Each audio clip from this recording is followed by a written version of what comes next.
Ryan Seacrest here. When you have a busy schedule, it's important to maximize your downtime. One of the best ways to do that is by going to ChumbaCasino.com. Chumba Casino has all your favorite social casino games like spin slots, bingo, and solitaire that you can play for free for a chance to redeem some serious prizes. So hop on to ChumbaCasino.com now and live the Chumba life. Sponsored by Chumba Casino. No purchase necessary. VGW Group. Void where prohibited by law. 21 plus. Terms and conditions apply. You're listening to Zodiac Speaking, brought to you by AbJack Entertainment. Be sure to check out some of the other great true crime podcasts from this network, including The Murder in My Family, Missing Persons, Scene of the Crime, 3 Men and a Mystery, DNA ID, Malice, All Things Crime, and Riddle Me That. All of these podcasts are available for you to binge on right now, wherever you listen to podcasts. Subscribe where you're listening to this podcast so you don't miss an episode.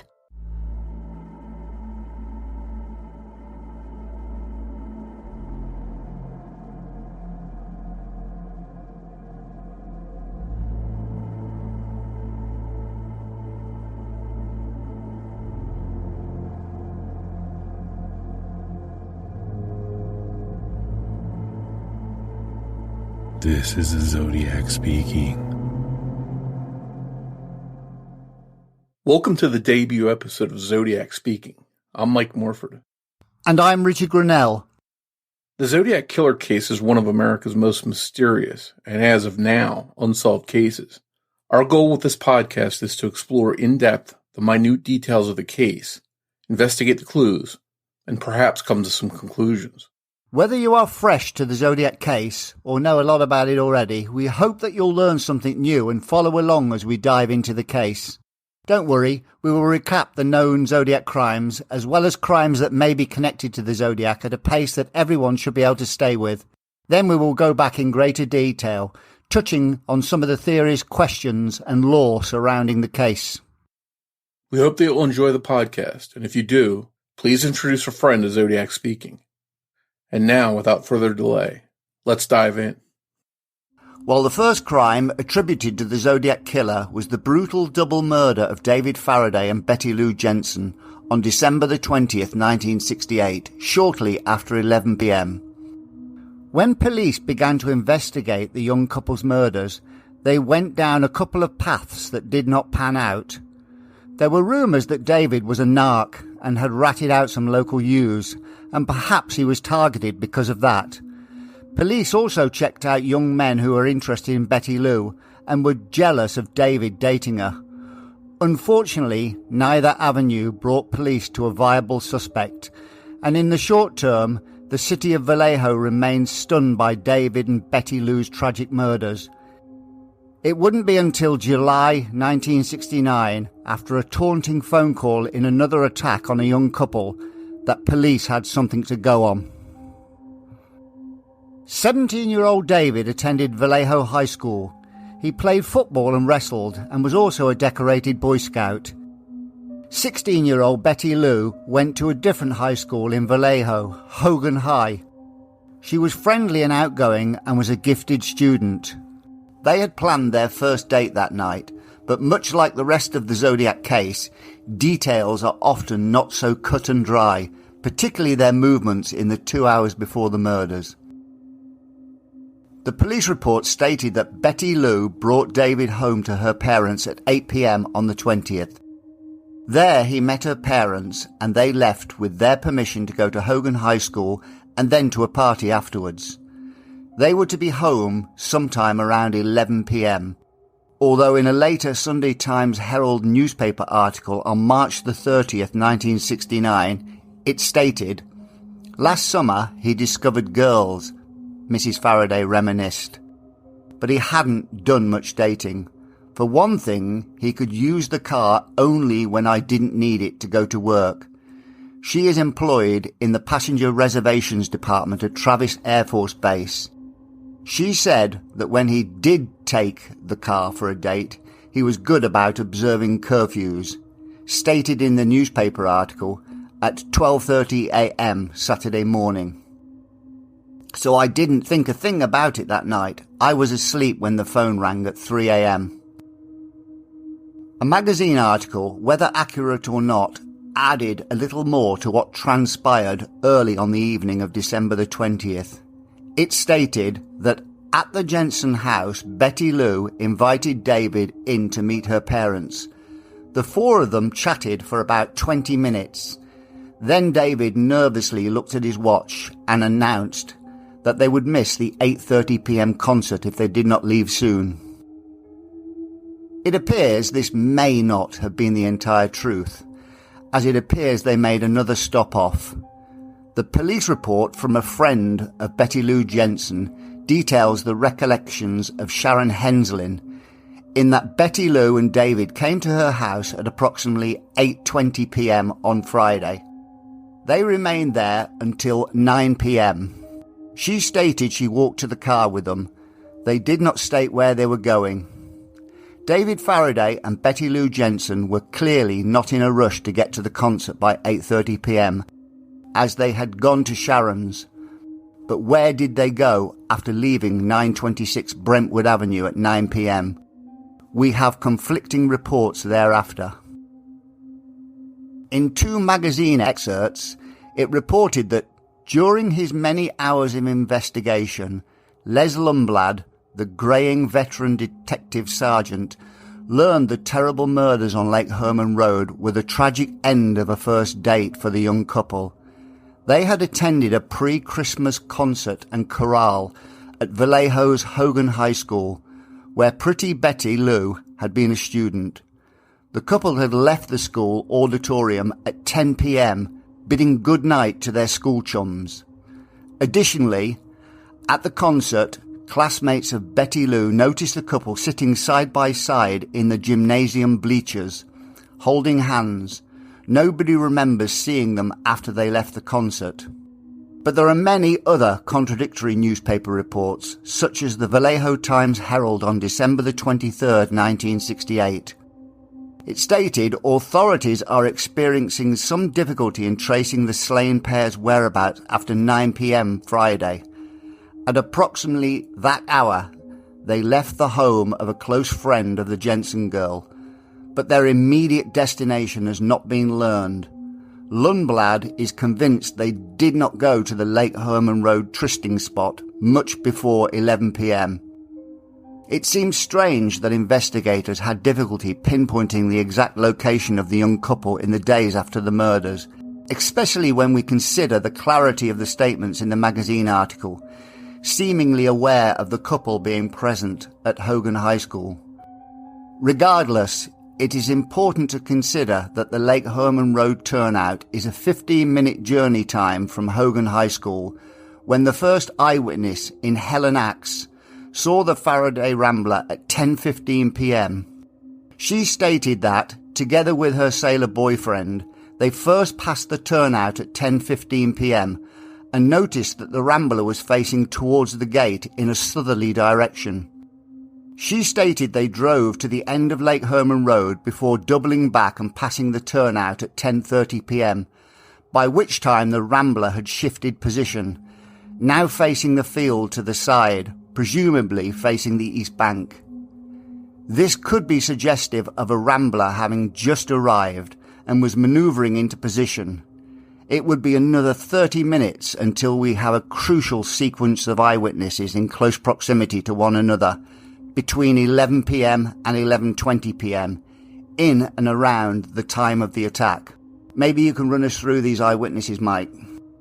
At approximately 11 p.m., Peggy and Homer Ewer were returning from Sacramento, heading west on Lake Herman Road, because Homer wanted to check some pipes near the Marshall Ranch, as he worked for a construction company, laying pipes in the area. As they passed the turnout, Peggy would recollect the young couple in the Rambler, and described her observations in the police report. Quote, as they were driving west on Lake Herman Road, at the turnoff to the Benicio water pumping station, she observed the Rambler station wagon parked with front end heading east. There were two Caucasians in the front seat, male and female. When the lights from the car came upon the station wagon, the male sat up in the seat. Mrs. Ewer said it was a cold night, and she noticed no frost on the station wagon. They proceeded toward the Marshall Ranch, which was located approximately 30 seconds driving time beyond the turnout. That's where they encountered the two raccoon hunters, Frank Gasser and Robert Conley, as they turned into the gated entrance of the ranch. They noticed one of the men was brandishing a long-barreled gun, while the other held a flashlight, and they thought it was wise to reverse and head east, back to Benicia. When they passed the turnout for a second time, David Faraday's Rambler, with David and Betty Lou inside, was still there. The time was now a few minutes after 11 p.m. Robert Conley and Frank Gasser, who had arrived earlier to do some raccoon hunting at 9 p.m., left the Marshall Ranch at approximately 11:05 p.m. That's when they saw the Rambler parked on the west bank facing the gate. This was the position that Robert Conley described in the police report. The line from the report reads, quote, "He insisted the Rambler was parked on the bank facing the gate." The police questioned his positioning of the Rambler because it seemed to conflict with the other eyewitnesses that night. But Robert Conley maintained this recollection over 2 interviews on the 21st and 24th of December 1968. It may have been the case that David Faraday shifted the Rambler from the east bank to the west bank to avoid the headlights from passing cars. The positioning of the Rambler, described by Robert Conley, may be backed up by the later statements of Officer Pierre Bidou, who asserted in the 2007 Zodiac documentary that he must have passed the ill-fated turnout just minutes before the murders. The next eyewitness, James Owen, a supervisor at Humble Oil in Benicia, was heading along Lake Herman Road to begin his graveyard shift that night. He was estimated in the police reports to have passed the turnout at approximately 11:14 p.m., only moments before the double murder of the young couple. James Owen claimed that he saw 2 vehicles parked alongside each other. One he described as the Rambler, while the other he only described as a dark car with no further details. He gave 2 important statements to police, however. He recalled in his second statement on December 24, 1968, that when he passed the turnout, he saw nobody in or around the 2 vehicles and estimated they were parked alongside each other about 3 or 4 feet apart. After passing the turnout with his car radio on low volume, he thought he heard a single gunshot 1/4 of a mile or about 30 seconds beyond the turnout.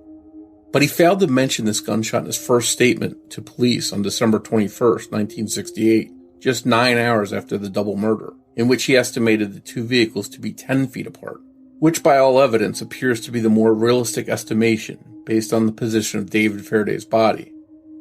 Here are James Owen's 2 statements to police. On the first statement on 12/21/68, quote, he states he saw 2 cars parked near the entrance to the pumping station. He stated the car parked nearest was a 1955 or 1956 station wagon, a boxy type, neutral in color. The other was parked to the right and abreast of the station wagon. The cars were about 10 feet apart. He stated he could not give a description of the make or color of the other car. But in his second statement from 12/24/68, he reiterated that, quote, he definitely saw 2 cars, a station wagon and another vehicle, parked approximately 3 or 4 feet to the right of the station wagon. He did not see anyone in the cars or around them. He stated that as he traveled approximately 1/4 of a mile beyond, he thought he heard a shot. In an interview that I personally conducted with James Owen in 2012, he stated, quote, as I was getting ready to leave work the next morning, a worker on the morning shift came in talking about the crime.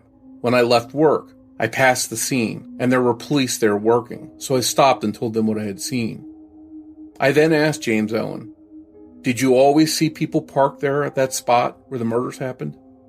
And he replied, no. It was not normal for me to see any cars there, let alone 2 side by side. You could really see that spot good because of the way the lights shine in there, and because it was around a bend. When I then asked Mr. Owen if he had followed the case since the murders, he said, quote, not much. Like I said, it didn't have any effect on my family. It was no biggie. His responses seemed to carry an unconcerned tone. The next eyewitness to pass the scene was Stella Medeiros, whose maiden name is Borges. She happened upon the scene at around 11:20 p.m., having left the Borges ranch only minutes earlier.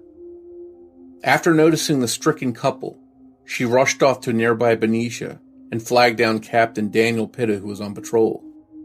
He recorded being flagged down at East 2nd Street by Stella Medeiros at 11:25 p.m.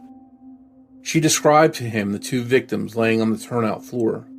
He radioed Benicia Police Department, where Officer Pierre Bidou had just pulled into the parking lot with his partner Steve Armenta.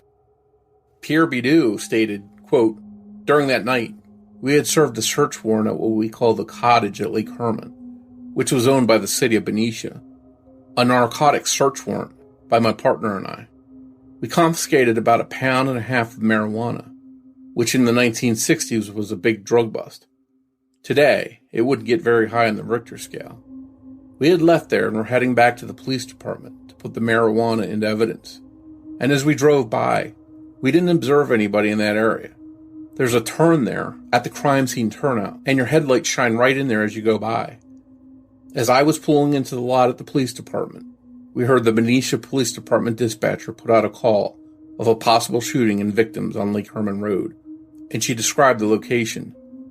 My partner and I turned around, and at that time, responded to the call.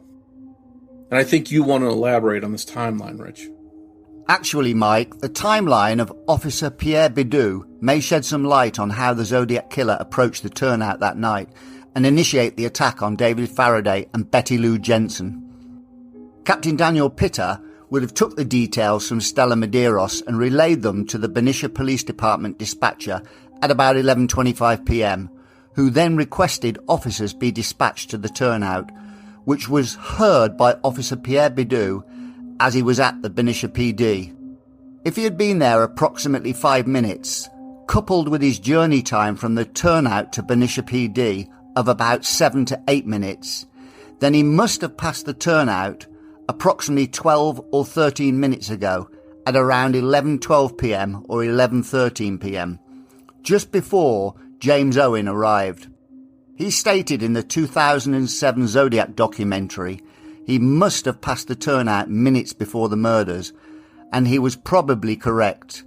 Pierre Bidou must have passed the turnout between Robert Connolly and James Owen while the Rambler was still on the West Bank, which is why he never saw it. This indicates Zodiac didn't pull alongside the Rambler to initiate the attack. He more than likely pulled up behind the Rambler and ushered it across the turnout, probably under the guise of a policeman, that may have mirrored his next attack 6.5 months later. The only possible way Officer Pierre Bidou could have passed the turnout minutes before the murders without seeing the Faraday Rambler is if it was parked on the West Bank, as described by Robert Connolly twice. He couldn't have failed to notice the Rambler parked on the East Bank, because as he stated, his headlights would have shone directly into that section of the turnout. It may be a simple case of Robert Connolly noticing the Rambler on the West Bank, while Officer Pierre Bidou didn't, preoccupied by his arrests and drug seizure. It is presumed that the attack began shortly after James Owen passed the turnout. David Faraday was discovered lying perpendicular to the rear wheel of the Rambler, shot once beneath his left ear, with Betty Lou Jensen discovered 28.5 feet from the rear of the Rambler. She was either ordered to run by her killer or had fled in a desperate bid for freedom, one which she sadly lost. The murderer had fired 5 shots into the right side of her back. The weapon was believed to have been used by the perpetrator, was considered to be a J.C. Higgins Model 80 or High Standard Model 101 with Super X copper-coated long rifle ammunition. It is shown on the police sketches that 10 casings were ejected from the assailant's gun that night, with 8 bullets presumed to have been recovered. The police report states that 5 Super X .22 cartridge cases found at the scene by Coroner Dan Horan were turned over to the responding officer at the crime scene, and 4 Super X cartridge cases found at the scene by Sergeant Silver were turned over to the responding officer at the mortuary. You can see that this police report omits the 10th casing, the one likely noted on the front passenger floorboard of the Rambler. These casings, along with the bullets, were sent to the Department of Justice Bureau of Criminal Identification and Investigation, where they were examined. However, this Department of Justice document only details these 9 casings in an itemized list. 1. The bullet from Faraday's body. 2. 2 bullets from Jensen's body. 3. bullet found in panties of Jensen. 4. 5 Super X .22 cartridge cases found at the scene by coroner. 5. 4 Super X cartridge cases found at the scene by Sergeant Silver. 6. 1 bullet found on top of 1961 Rambler. 7. 1 bullet found in floor mat, left side storage area of 1961 Rambler. 8. 1 bullet found on ground near Jensen's body. 9. Purple dress of Jensen. You can see that despite reports of 8 bullets being listed as fired that night, 5 into Betty Lou Jensen's back, 1 into David Faraday's brain, and 2 into the Rambler, headliner and back window, with 2 never recovered, only 7 bullets are described in the DOJ report. The report described 2 bullets from Jensen's body, 1 bullet from her panties, and 1 bullet on the ground near Jensen's body. That is 4 bullets related to Jensen, despite her being struck 5 times in the back. This brings forth the amazing statement in the Great Crimes and Trials documentary, which stated that the October the 13th, 1969 Paul Stein letter contained a bullet from the Lake Herman Road shooting of Faraday and Jensen, which is curious because I doubt they knew of the missing bullet from this report. The missing bullet would have been one that exited the body of Betty Lou Jensen and lay on the turnout floor.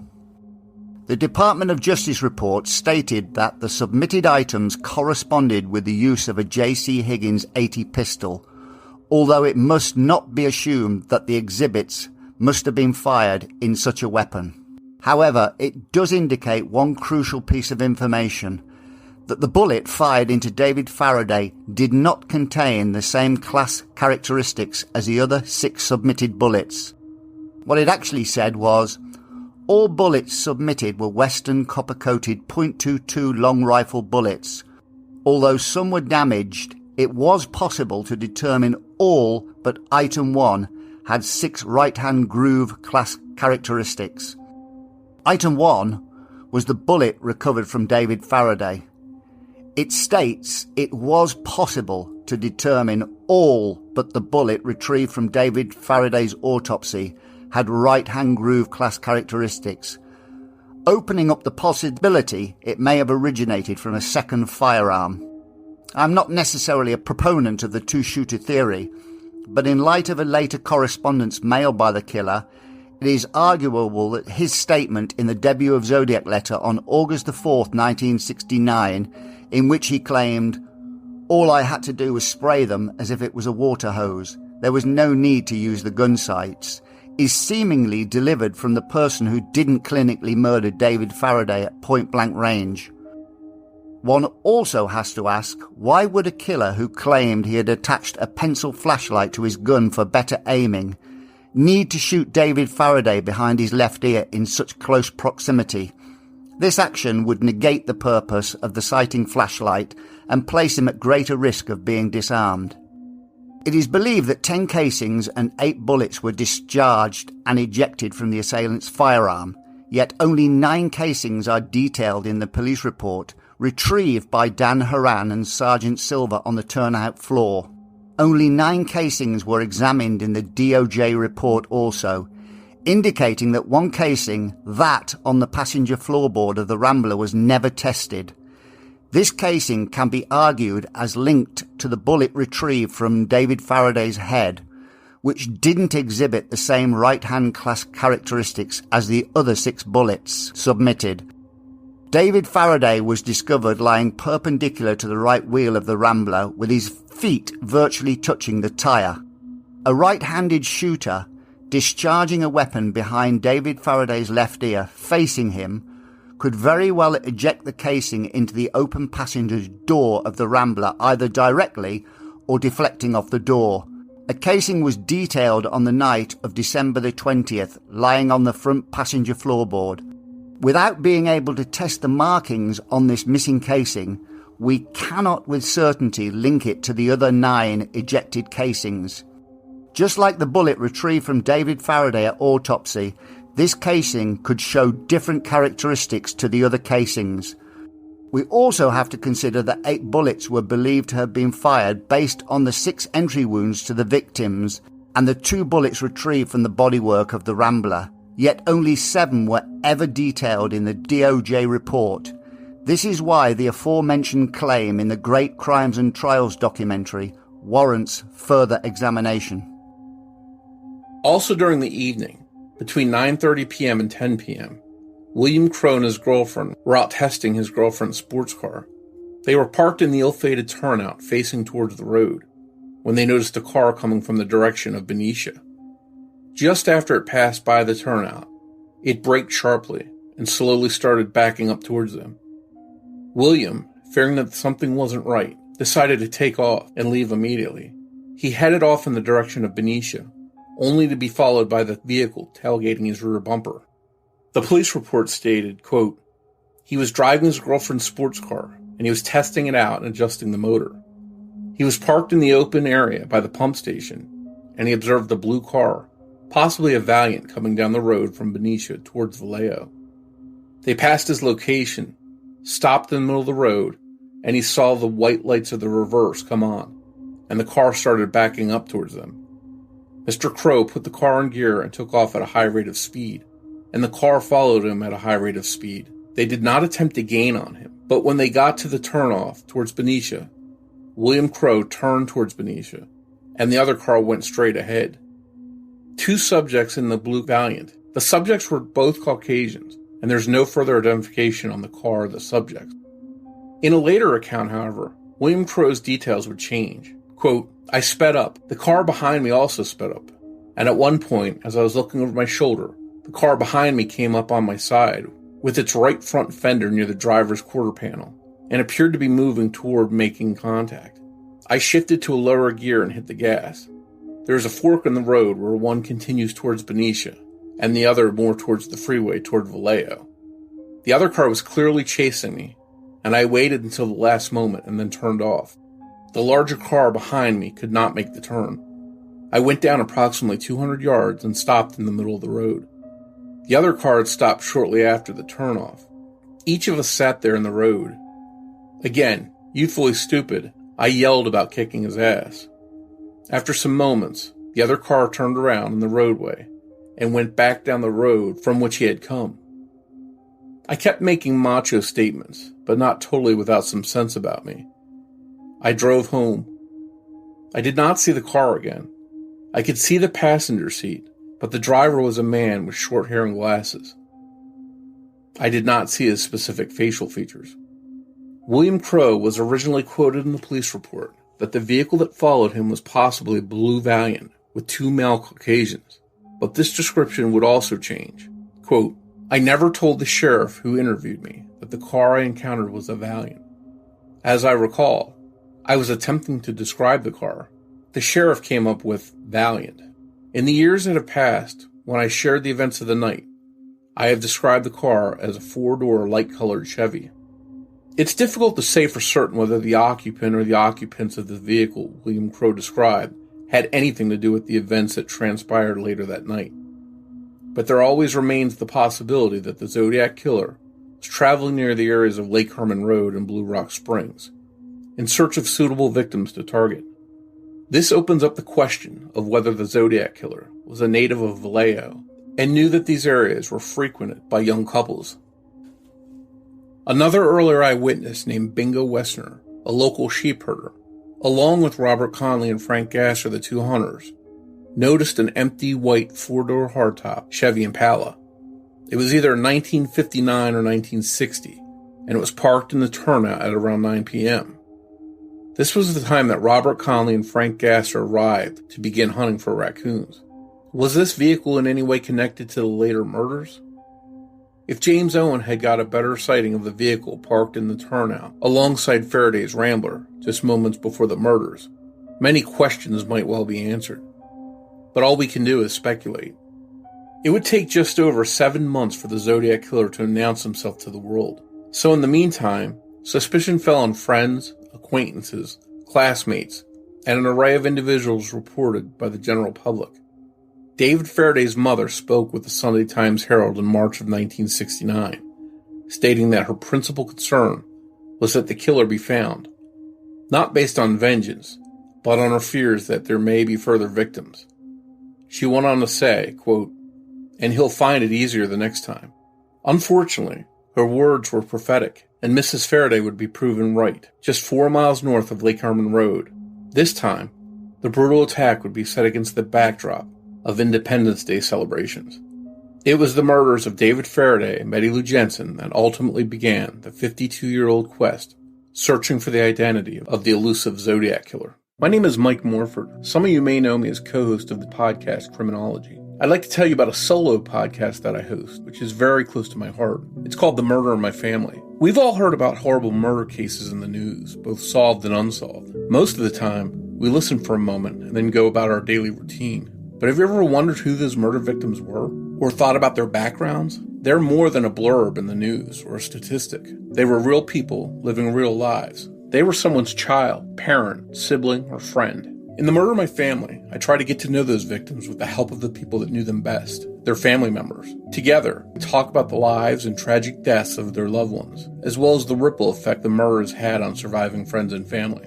Some of the episodes feature high-profile cases you're probably familiar with, like the Colonial Parkway murders, the Delphi murders, or the Golden State Killer murders. But many other cases are ones from small towns all over America that barely made the news. There are dozens of episodes of The Murder in My Family available right now to binge on. Subscribe wherever you listen to podcasts. Step into the world of power, loyalty, and luck. I'm gonna make him an offer he can't refuse. With family, cannolis, and spins mean everything. Now, you wanna get mixed up in the family business. Introducing The Godfather at ChumbaCasino.com. Test your luck in the shadowy world of The Godfather slot. Someday, I will call upon you to do a service for me. Play The Godfather now at ChumbaCasino.com. Welcome to the family. No purchase necessary. VGW Group. Void where prohibited by law. 21 plus. Terms and conditions apply. What I would like to talk about, Mike, is James Owen, who passed the turnout just before the murders. He went to work at Humble Oil, and the next morning, when he heard the news at work that the murders at Lake Herman Road, he decided to go past the turnout and present himself to the police officers. But what I find curious about this, and I know you probably do as well, is he never mentioned anything about the gunshot on the first interview with police. And this was only 9 hours after the crime had taken place. And I would have thought that would be one of the first things he would mention to the police, as well as mentioning the vehicles were about 10 feet apart. And then in his second interview, a few days later, I believe, he drew the cars closer together, 3 or 4 feet away, and then brought up the gunshot. And I was wondering whether you find this highly suspicious and his account is questionable. I did, and the reason why I had a little bit of suspicion about James Owen for a time, because he's putting himself as the last witness to drive by that scene before Stella Borges finds the bodies. So he's placing himself there. And obviously that makes him of interest, because in most crimes, the last person to see someone, in his case, he didn't see anyone, he claims, but he drove by the scene at the time of the shootings, or just about at the time of the shootings. And then, I think the window's 6 minutes later, the bodies are found. So being at that scene at that time is interesting on its own, and he should have been looked at for that. But also, as you mentioned, he gets off of work and drives by this scene, and now he's been told, hey, these kids were murdered on Lake Herman Road. He drives by there and he pulls over and offers up this information to police. And this is, like you mentioned, just 9 hours after the murders happened. And he doesn't say anything about hearing gunshots, which is weird, because there's probably 2 chalk outlines there of bodies where the kids were shot. And he doesn't mention anything about hearing a gunshot, which I would think would be fresh in his mind. But he didn't mention that. And then 3 days later, he's questioned again. This time he does mention thinking he heard a gunshot. And now his distance between the cars, as you pointed out, is different. 3 to 4 feet versus 10 feet is quite a difference. And that, when you line that up with the evidence at the scene, how things unfolded, one of those two things obviously is not correct. And I think that's important. Now, we could chalk it off to 3 days later, who knows what he was thinking. Maybe he's imagining he heard a gunshot because he's thinking about it so much. So it could be simply that 3 days later, his memory is not, as solid as it was 9 hours later, and he's imagining he heard a gunshot after he thought about it so much. And then the 3 to 4 versus 10, maybe he just repictured in his mind how far the cars were apart. But I don't think there's anything we can definitely read in as far as some kind of guilt on his part. But he definitely had some holes in his two accounts to police. Yeah, I mean, the fact that he's changed his story doesn't necessarily mean he's embellishing. He could actually be remembering certain things that he overlooked originally when he spoke to police. But a bit like William Crowe, they seem to make their story a little bit more dramatic the second time round. And this always opens up the question of whether they're, exaggerating events to impart themselves into the investigation a little bit more and make themselves more significant. But, I was going to ask you a question. What impression do you get? He described two cars side by side in the turnout. Do you get the impression, or because it wasn't actually implicitly stated, that the car doors were open? From just the way it's worded in the reports, it seems like he didn't see anyone in the cars or around them. So to me, It would seem like the doors would be shut based on what he glanced when he drove by. Now, what's important is, and we talk about this a little bit, is in that second account, when if we take his first account, there's no one around the cars. It's just two cars sitting there. He doesn't see anybody inside or outside. He goes down the road a quarter mile, which is a matter of seconds, not minutes later. Mm-hmm. And he thinks he hears a gunshot.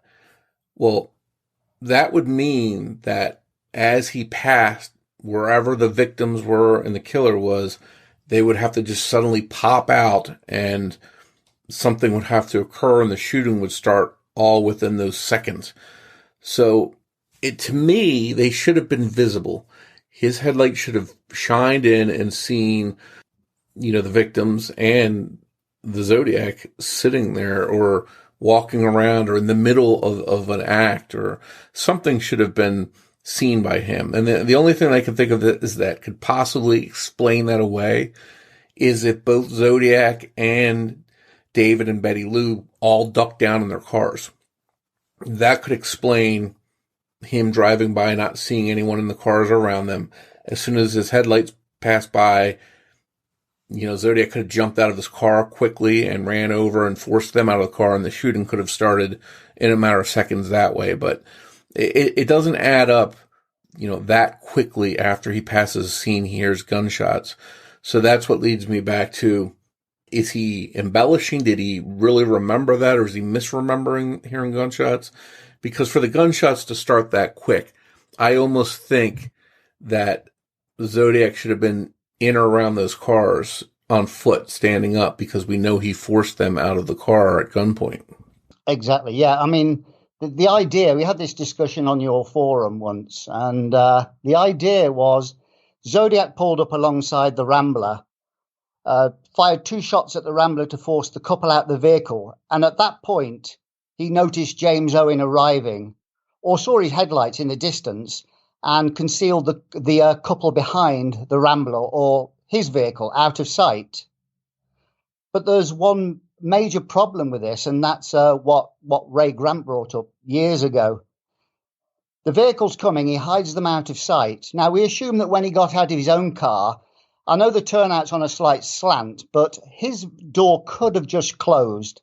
He takes the couple out the vehicle, sees Owen arriving, hides them behind the vehicle, but then he must have shut the Rambler door if James Owen saw no vehicles with the doors open.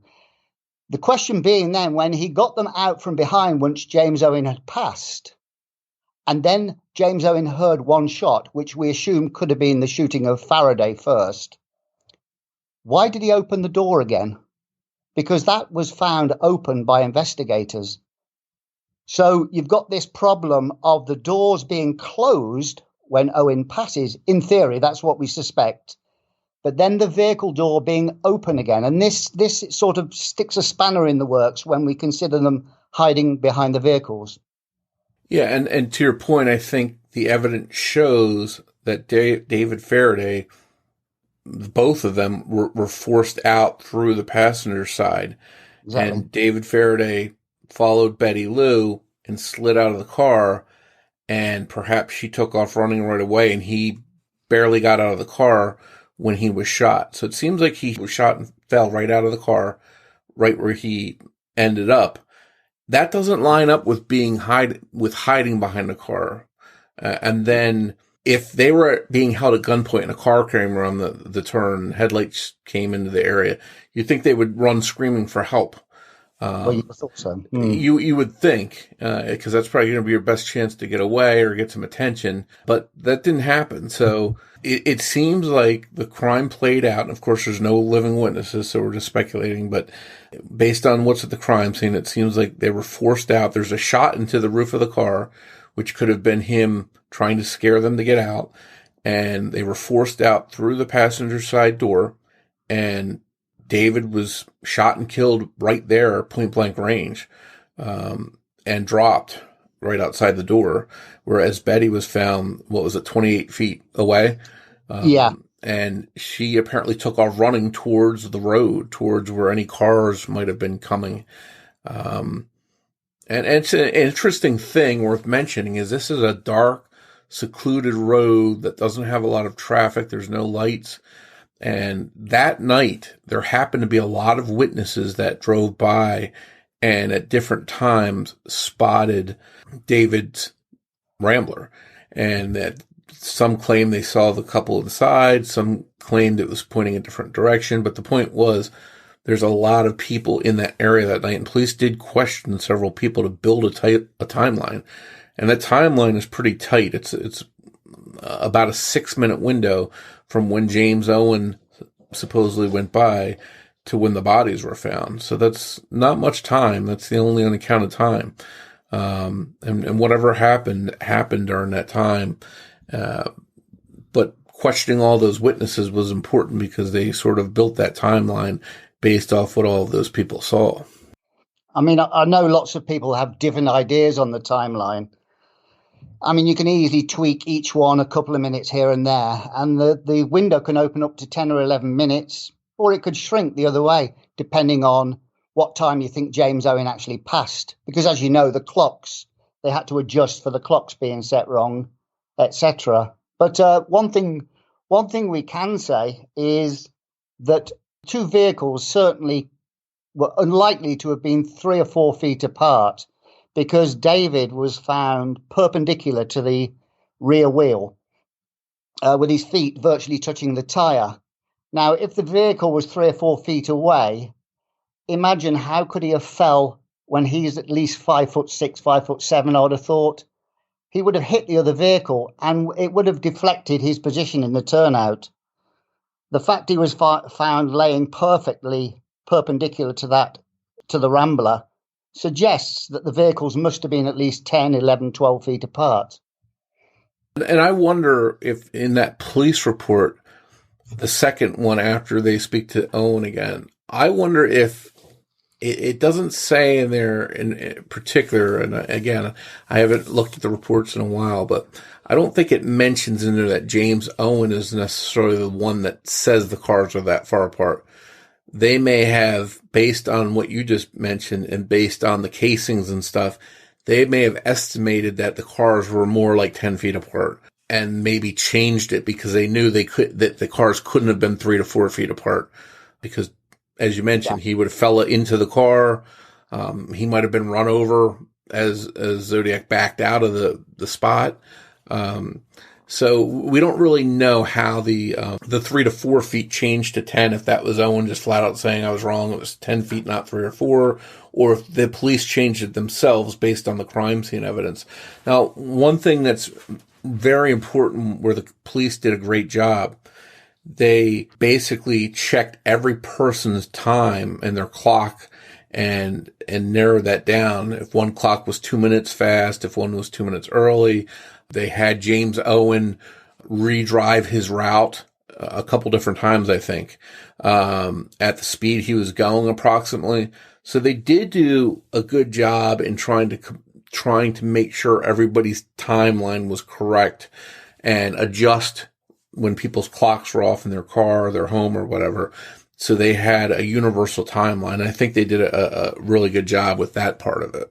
Hello, it is Ryan, and we could all use an extra bright spot in our day, couldn't we? Just to make up for things like sitting in traffic, doing the dishes, counting your steps, all the mundane stuff. That is why I'm such a big fan of Chumba Casino. Chumba Casino has all your favorite social casino-style games that you can play for free anytime, anywhere with daily bonuses. That should brighten your day a little. Actually, a lot. So sign up now at ChumbaCasino.com. That's ChumbaCasino.com. No purchase necessary. VGW Group. Void where prohibited by law. See terms and conditions. 18+. The only thing I was looking at regarding the timelines was the James Owen one, in the sense that he said he left his Mini Drive residence at a certain time. But the problem was it was extremely cold that night. Did he leave his residence at a certain time and start defrosting his car? What did he do? I mean, it was 22 degrees.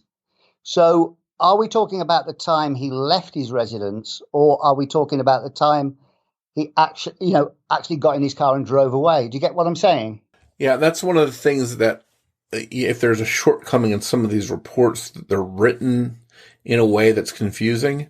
They don't clarify, okay, he arrived at the scene here, if he got in his car right away. They do tighten down the time that they think that he drove past the scene, I guess, which is the most important thing. They think he was there at 11:14. So I would be pretty confident that that's probably around the right time. But as you said, that makes a little bit of a difference, because if he warmed his car up for 5 minutes, he could have gotten there. The time could have been off, but for some reason they're confident he passed the scene at 11:14. So even if it's not written clearly in the report, I think that they established that 11:14 was the right time. And the reports were so confusing, it's probably worth pointing out the way they were written, that even Robert Graysmith in his book Zodiac read the Lake Herman Road report wrong. I think I was the first person to ever pointed that out and spotted that error, that, hey, he wasn't going from work to home. He was going to work that night for the overnight shift. And because he stopped and talked to police in the morning coming back, Robert Graysmith read that and had it backwards and thought that he was actually going to work that morning instead of coming from work that morning. So there is some confusion in the way some of the reports are written and the way they read. And also, I think with Stella Medeiros, she left the Borges Ranch and they calculated her time. But in the police report, if you remember, we discussed it on your site, that it had it at 2.7 miles from the turnout, where it was actually only 1.5 miles. So I'm not quite sure they got that right either. She would have been there pretty quickly. In about 3 minutes, or 2 or 3 minutes, would it have been? Yeah, not much. Now, I remember reading in the report that she said she drove casually. She had family members in the car, if I remember correctly. So she wasn't racing to get someplace, but still, if you're driving 1 to 2 miles in that ballpark and you're driving at a casual speed, she should have gotten there pretty quickly. Now, one thing that I seem to remember, and correct me if I'm wrong, I think her clock was quite a ways off, like 5 to 10 minutes off, if I remember correctly. So police, when they adjusted her time, it fell to where they thought it was 6 minutes. And originally she thought she might have gotten there later. but they adjusted the time to that 6 minutes. The 6 minute window is the one that the police settled on and feel is the most accurate. And again, we could say maybe that's off 1-2 minutes one way or the other. But I think it's also important to point out that the hunters, Gasser and Conley, are very good witnesses too, because they're recounting what's going on around that scene, and they had a good time, a good firm time established as well. But you've got the yours going through there. You've got the hunters. You've got James Owen going by to work. There were people earlier that drove by. For a road that's secluded and dark and there's nothing really going on there, there's a lot of traffic going through there.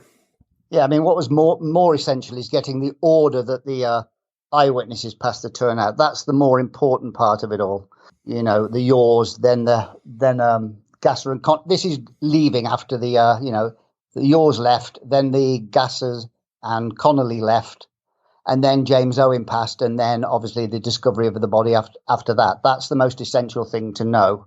We can always argue about minutes here and there, as you said, but that's the most important feature of the crime. I mean, one thing I'd like to bring up is James Owen was travelling to Humble Oil that night, and I don't know if I mentioned this to you before, but the only vehicle he said he saw that night was a vehicle travelling towards Vallejo, and it passed him as he approached the Borges Ranch.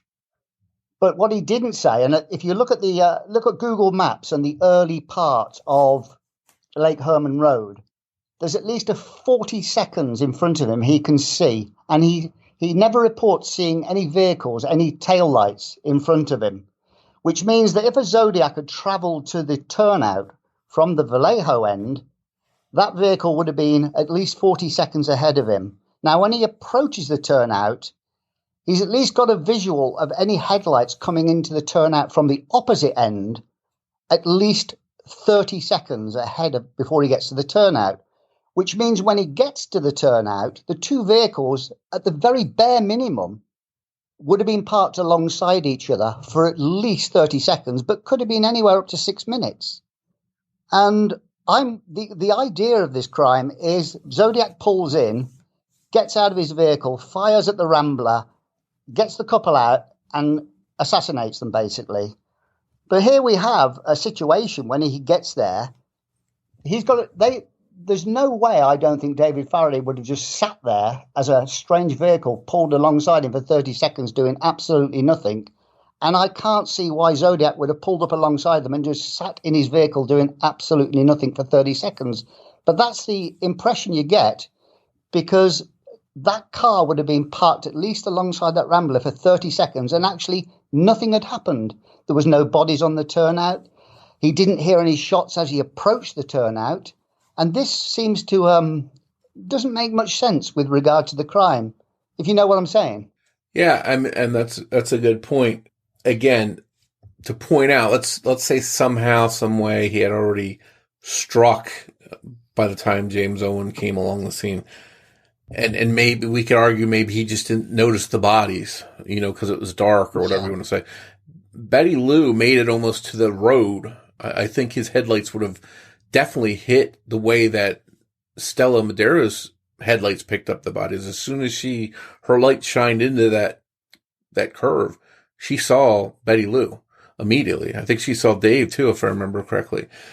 So I think we can eliminate them being killed prior to James Owen passing the turnout, because I think there's no way he would have seen her body. It was laying almost out on Lake Herman Road from the little turnout there. So I think we have to assume, as long as he's being truthful or just totally oblivious that he didn't see a body laying on the side of the road, we have to assume that whatever happened after he passed that spot. But, you bring up a good point. That's a clear, dark, open road. At night, if you can see, you've got headlights coming towards you or going the opposite way, you can see a pretty good distance. Yeah, which means you know what I'm saying? The two cars must have been alongside each other for at least 30 seconds before he arrived, which sort of blows away the concept of the Zodiac hopping out of his car and driving them from the vehicle or shooting at the vehicle, Because if James Owen heard a shot 30 seconds after he passed the turnout, he would surely have heard one 30 seconds before he reached the turnout. And he never heard anything before he reached the turnout.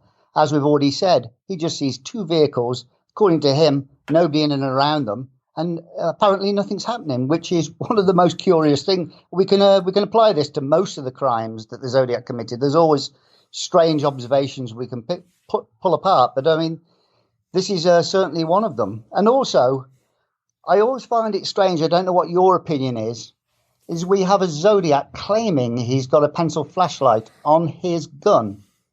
Why does he ever feel the need to get so close to David Faraday and put the gun behind his left ear when he could have simply just shot him from 2 or 3 feet away? He never took any risks in any of his other crimes, yet here he gets close up and personal.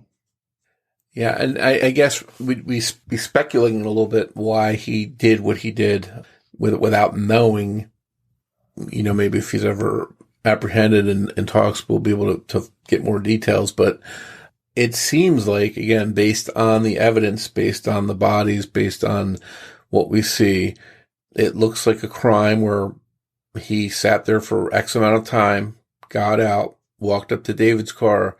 Who knows what he did? Maybe yelled at them to get out. They didn't listen. He fired a shot into the roof. That got them moving, obviously, and scrambling out the passenger side. And my thinking possibly is that maybe he was initially on Dave's side and tried to get him out that side, and they decided to slide out the opposite side, because I wouldn't be trying to go towards someone that's got a gun. I'd be going the opposite way. So maybe they try to escape up the passenger side. Zodiac runs around to that side, shoots David. Betty's in a full sprint, and he shoots her in the back from a distance, because he's lost control of the scene. They're not doing what he wants. Maybe, she's taking off full sprint running. That's the last thing he probably wants. So right away he makes a quick decision. Okay, I've got to deal with David Faraday, shoots him once behind the ear, and then he turns his attention to Betty Lou and starts shooting at her in her back. But it is important to point out that that area, again, is very dark. And if he did shooting, the shooting is, I would say it's marksman-like, but to hit a moving target in the dark like he did multiple times is still somewhat impressive.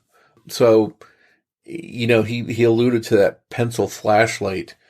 And someone like him that would go through some of the lengths he did, I could see him possibly having something like that set up. But one thing I just wanted to touch on earlier that you mentioned was James Owen arriving and not hearing any shots coming up to the scene. If that had happened as he arrived on the scene, he would have caught them in the middle of the act, essentially. He would, he'd see the couple scrambling. He'd see Zodiac maybe with a gun in his hand. So that's, that scenario there is just a crazy one if you think of that. And, yeah, he didn't report anything like that. So we have to assume that he didn't come upon the scene when there was any shooting going on or anyone running around, because he says the polar opposite of that in his report. And if he saw the vehicles with both doors shut, we have to wonder why the door was reopened. Yeah. And again, this is the only case in where there's not a single witness. We really don't know what the exchange was, what he told them, what they thought was going to happen. Maybe they thought they were going to get robbed. It's possible he could have sat there for a minute. Maybe they thought he was another couple. Who knows how clearly they could have saw to the car. And that would be a spot where couples might go to a park. So maybe they assumed it was another couple. But we know, and I don't want to get too far ahead of ourselves for the Blue Rock Springs discussion, but we know that it's likely in that case he did sit there next to their car for a little while, for several seconds before leaving and coming back. So maybe he did whatever he did and it took him 30 seconds. One last thing. Do you ever consider the possibility that was more than one shooter at Lake Herman Road? Because I brought up the bullets thing, not only the missing bullet, but the missing casing, and linked the casing from Faraday to the missing casing. I thought about it. that we actually believe that was taken home by Russ Butterback, wasn't it? Yeah, Russ Butterback's daughter told me that her dad took one of the casings as a souvenir. Which is staggering. And that presumably, looking at the police report and the DOJ report, would have been the one on the floorboard of the Rambler, which could very well be connected to the one that showed different characteristics to the bullet fired into David Faraday's head. If they're connected, there is a real possibility that there was one person holding David Faraday while the other person shot Betty Lou. And hence, there could be two shooters. That doesn't mean there's two shooters in every crime, but the Lake Herman Road could have begun in a totally different way than we actually visualize. One person dropped out, in other words. Yeah, and to your point, if we go to the Crow incident that night, that happened earlier that night, the car at that same location that gave him a bad feeling so much that he took off had two occupants in it. Yeah. So but didn't he change it later? He changed it to one, didn't he? He did. So again, I tend to believe someone's earliest account of things because it's the freshest in their memory. If that's true, to me, it leads me to believe that there were two people in it, if it's his earliest account. When they switch something sometime later, especially if it's months or years later, and they say, okay, it was this, I usually will go with what they said early on because it's freshest in their memory. Yeah, he was switching from a blue Valiant, wasn't he? And two suspects down to a Chevrolet and one suspect, which always makes you wonder whether he's trying to sort of blend his story into the Zodiac story. And this drives to the heart of embellishment again. Yeah, and it's are they misremembering things, or are they making stuff up, as you mentioned, to embellish and make it fit the story more? And one more thing too, we should mention is the white Impala that were seen by the hunters that night. That's an interesting thing in itself, because why is that car out there in the middle of nowhere? There's nothing around. There's a pumping station, but it's pretty far walking distance. And that was spotted by the hunters earlier that night. And I think other witnesses too, if I remember correctly, saw the white Impala. And that's interesting because, not to get too far ahead of ourselves, but in the Blue Rock Springs attack, Darlene Ferrin was supposedly, according to author Robert Graysmith, if that's accurate, being pursued or being stalked or by someone driving a white Impala. So the white Impala in itself is interesting, but it's one of the pieces of the case where you don't know if that's a real clue, and if it is, how does it fit? Who does that car belong to? And there's one other thing too I wanted to note, and I know you've done a lot of stuff as far as the shell casings and stuff. If we look at the shell casing layout, the map of where the casings were found, there's one shell casing that's very far away from where the rest are. What's your take on that shell casing? Well, I've covered this before. Let's assume the killer pulled up about 10, 11, 12 feet away to the right side. He takes the first shot and it hits the headliner of the Rambler, and that was found in the upholstery directly opposite on the other side of the Rambler. My guess, what happened was he took that shot immediately. He opened his driver's side door to fire at the Rambler in the first place. A casing shot from there could easily eject from the back of his gun, hit the top of his vehicle, and just bounce across. Now, his vehicle, the average vehicle is about 5 feet across. So if the vehicles were 12 feet apart and his vehicle is 5 feet, that's 17 feet. It bounces off his vehicle onto the opposite side and just drops about 3 feet away. That accounts for the first casing, which is about 20 feet away. And then the second one, if he fired that immediately and say missed the Rambler, because obviously two were never found, that could easily have just struck the front of his car and dropped off to the right side, which was discovered about 14 feet away. So those casings could easily be explained by him immediately firing after he exits his driver's side door, and the casings just ejecting behind him and hitting his vehicle. That could easily explain the two distant casings. And obviously there's another one which is about 8 feet away. I've linked that to the one he steps forward a little bit, and as he approaches, he fires into the rear window of the Rambler, and that hits the opposite side at the bottom by the well. And that casing could be the one linked, which is about 8 feet away. And then the rest are grouped tightly in a little bunch, and they're obviously the ones he shot at the victim while she was running away.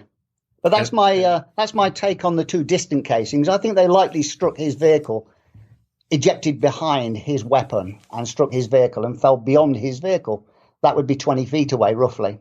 And I think that points out that he's shooting from two different locations. Exactly. For some reason, whatever that reason is, he's not shooting from all the same spot.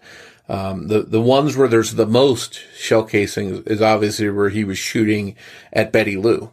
Exactly, yeah. And the one where there's, one or two casings by themselves, that's obviously shooting when he shot David right at the car, and maybe he stepped away to go towards Betty Lou, and that's why you see shells in a different spot. But it's one of the there's a lot of minutia, a lot of details in this case that we'll get into, and I think we should tell listeners that we will come back and talk more about each of these attacks in more depth, because there's things we haven't touched on, as far as ballistics testing, what kinds of guns they believe are involved. We can come back and touch on that stuff in future episodes and really get into the detail of some of these attacks. Yeah, we'll certainly cover the ballistics in far more detail, because they're part of the story, and they're one of the most important things in the case, because that's all we have. We literally have no eyewitness to the actual crime, so these are imperative to analyze so we can find out what occurred that night. And I think we can steer listeners, because we're talking about this and it's a visual thing. Obviously, they're listening on the podcast. I'm able to see what we're talking about. We can steer them maybe to your website.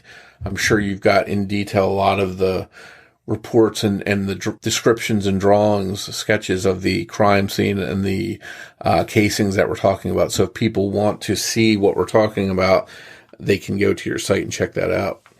Yeah, I mean, I can't remember all the articles off by hand, what they're called. There is one YouTube video where I analyse two shooters at Lake Herman Road. It's called the 9-to-1 ratio at Lake Herman Road, where one person shoots 9 times and the other shoots 1, which is sort of a little bit more backing up the notion of two shooters, which I don't necessarily subscribe to, but it's at least worth considering. Thanks again for joining us for the premiere of Zodiac Speaking. Please make sure you're subscribed to the show wherever you listen to podcasts so you don't miss an episode. Speaking of the next episode, episode 2 is out right now, so if you want to continue exploring the case, there's no need to wait. New episodes of Zodiac Speaking will air every other Saturday. If you want to follow or interact with us on social media, we'd love to hear from you. You can find Zodiac Speaking on Twitter with the handle @PodcastZodiac, or you can search Facebook for Zodiac Speaking Podcast. And don't forget, you can get plenty of Zodiac details 24/7 by visiting my site, zodiacciphers.com, or by going to Mike's site at zodiackillersite.com. Before we wrap up, I'd like to invite you to listen to this preview of another true crime podcast that we think you'll enjoy. It's called Corpus Delicti. On behalf of Richard, this is Mike Morford saying thanks for listening. We hope you'll join us back here for the next all-new episode of Zodiac Speaking. Here in Alabama, a man named Robin Rocky Myers sits on death row, where he's been since 1993 after being convicted of capital murder. His appeals have run out, and he's awaiting an execution date. There's just one major problem. Rocky might be innocent. Road to Redemption is the new multi-part miniseries on Corpus Delicti. We will take you through his story, the lack of evidence, witness tampering, likely jury bias, overridden sentence, being abandoned by his attorney, and a highly debated intellectual disability. You'll hear from his lawyer, investigator, and others involved in Rocky's fight. And that's where you come in. We need your help. Rocky's last hope? The governor of Alabama. Join us, Jen and Lindsay, the hosts of Corpus Delicti, as we aim to bring this case to her attention. Find Corpus Delicti on your favorite podcast app by searching CORPUSDELICTI. Episodes release weekly, so join us on Tuesdays starting March 9th to hear Rocky's story. See you soon. Ryan Seacrest here. When you have a busy schedule, it's important to maximize your downtime. One of the best ways to do that is by going to ChumbaCasino.com. Chumba Casino has all your favorite social casino games like spin slots, bingo, and solitaire that you can play for free for a chance to redeem some serious prizes. So hop on to ChumbaCasino.com now and live the Chumba life. Sponsored by Chumba Casino. No purchase necessary. VGW Group. Void where prohibited by law. 21 plus. Terms and conditions apply.